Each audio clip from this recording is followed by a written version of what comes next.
How do you miss the point so much? Is it just the word non-traditional masculinity? Is it just because Birch said it? Or do people actually not see how the Yakuza games deal with concepts like toxic masculinity and gender norms?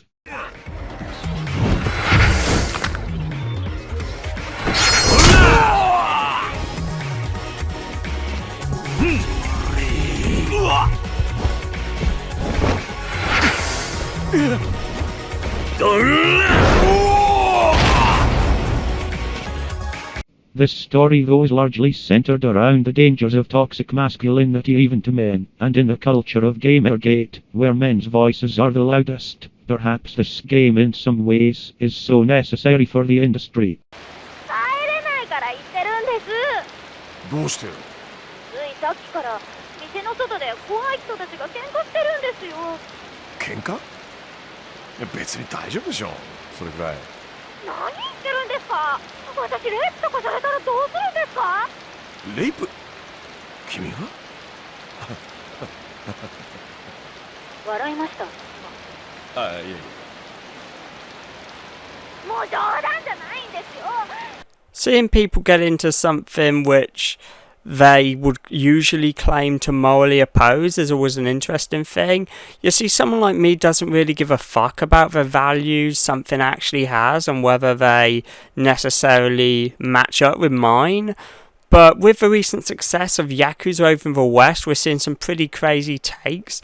And while it would be fun to just bash on random small-time articles and Twitter users, I want to go after extra credits because they're probably the biggest people to go out and try and go nuts on finding an alternative interpretation of some of Yakuza's somewhat problematic content.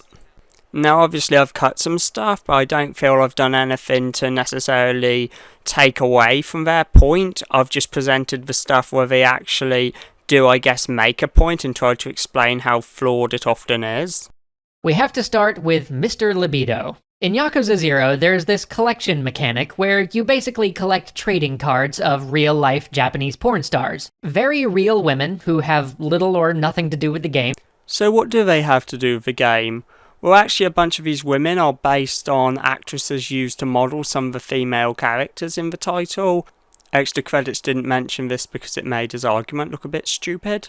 Are turned into literal objects and then scattered around the town for you to find and collect. It's the exact sort of stupid, sexually pandering feature that we've seen in numerous games before. But then comes the subversion. What do you get as your reward for collecting all these cards? Well, you get to interact with Mr. Libido, the game's most ridiculous character. Well, actually, Mr. Libido isn't triggered by collecting these cards. He'll appear anyway, regardless of whether you pick him up or not. Mr. Libido is a wacky, even more over-the-top than usual rendition of the pathetic horn dog trope, and he is the game holding a mirror in the player's face to basically say, "Congratulations, this is you."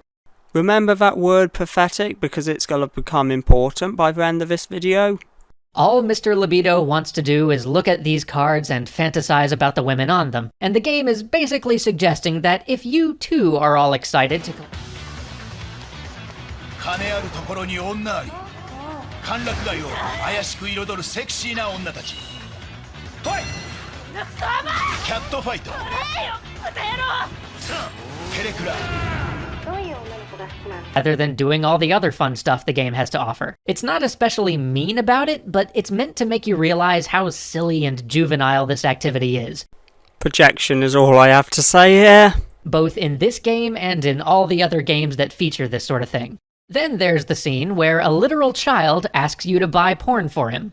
I'm just going to skip this one because Extra Credits Man's point here is just that there's actually kind of a narrative to this rather than just that you buy porn for a kid. It's actually a running joke in the series. You were able to do it all the way back in 3, but it got cut from the Western version.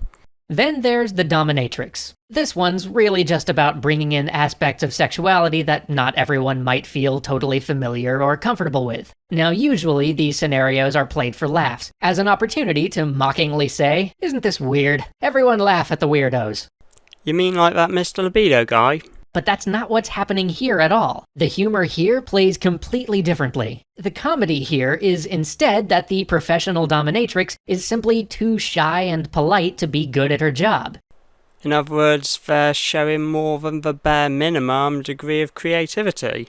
In fact, that's why she took the job, to learn to be more outspoken and confident. So your character has to let her practice her craft on you until she gains the confidence to do it well. And the best part of this is that it humanizes her. They're not making her a one-dimensional character played off for comedy because, boy, isn't the idea of a woman dominating a man funny, ha ha ha. And they're not mocking her for being a sex worker either. Instead, you get to see her insecurities. And the humor is in the fact that being a nice person in this scenario means participating in BDSM roleplay and giving her tips on what you think a male client might want from a dominatrix. Instead of framing all of this as disgusting or weird, this sequence makes BDSM and everybody involved seem human and normal. And there is plenty more of this in Yakuza that I could talk about. You see, there is plenty more we could talk about. Thing is, this is how a lot of Yakuza storylines tend to go. The series definitely likes humanising a lot of its characters, even some of the worst of them. That said, let me just go back to the libido guy, because I want to bring up how Extra Credits has just kinda mangled their retelling of this side quest for the sake of a weird agenda push. Let me retell it with sort of a bit more of a flourish as Extra Credits used to retell that Dominatrix side quest. And this isn't how I'd usually say it, I just want to put it in sort of perspective, so to speak. So here's the Mr. Libido side quest retold Extra Credits style. You see, one of the characters Yakuza introduces is a fellow called Mr. Libido. Now, usually a guy who walks around in his underwear and talks about all the working girls he's fucked and all the stuff he's jerked off to, and all that stuff would be a character of mockery. But you see, in Yakuza 0 it has such empathy for people that it doesn't mock Mr. Libido. In fact, the main character Mojima even describes him as his own kind of manly, and states that Mojima feels like he should be more upfront with himself, and that maybe working around too many women has dulled his desire. You see, at one point Mr. Libido finds that he can't get it up anymore, and that's because Mr. Libido has been taking too many of a certain drink to stimulate his arousal. Now, this is presented as genuinely sad, and it's something you have to help him get through. It's a true, proper character moment of some real emotional depth. For fuck's sake. At the end of the quest, you talk to Mr. Libido a bit more, and he's back to his old self. This is presented as a good thing, and he rushes out to look for his favourite working girl and polish his pole and, all that good shit. Or the 30 or so ultra softcore live action videos that they made specifically for the game, which are just embarrassingly bad, though I'm not sure that the subversion's quite so successful there. Wanna know why they're not very good? Because the game's not going for an adult only rating. Wanna know what this image is about? Because Mojima beat his wife after she got an abortion. By contrast, Mojima seems more of a gentle soul, running cabaret clubs, trying to empower the women who work for him, and does not quite share the same propensity for violence.